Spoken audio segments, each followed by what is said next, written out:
Hello guys, Mundo ko Vlogs nga pala. So ngayon, share ko lang sa inyo yung ating full gold guppy na sobrang dami na sobrang ganda na sa mata tingnan. Ayan sila. So, hindi lang yan guys, na tank yung full gold natin, mayroon pa dito.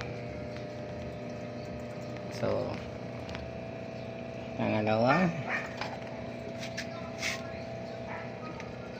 grabing ugat ng ano guys, oh, putos, oh. Ayan sila, kahit masikip, buhay na buhay pa rin kasi yung putos nandyan, makapal na masyado.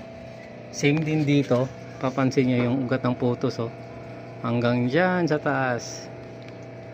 Kasi yan yung putos na halaman, sobrang taba. Tapos hindi lang yan, dalawang yan guys, yung ano natin, full gold natin, mayroon pa tayo dito. So yan, ito yung pinakalas nating tank na pang full gold, kasi natutuwa talaga ako sa kanila guys.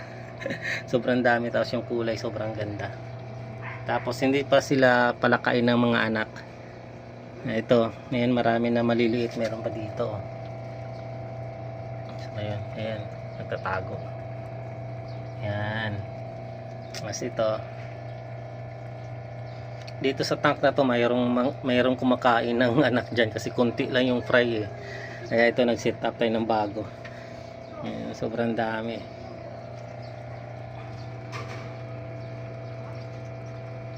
Ayan, ganda tingnan ng full gold guys. Gusto ko yung kulay nila. Nag-enjoy ako sa sobrang dami nila. Ayan, maraming salamat sa panunood. Mundo ko Vlogs nga pala. Kung di pa kayo nakakapag-subscribe sa akin channel, please subscribe Mundo ko Vlogs. Maraming salamat. Paalam. God bless. Bye bye.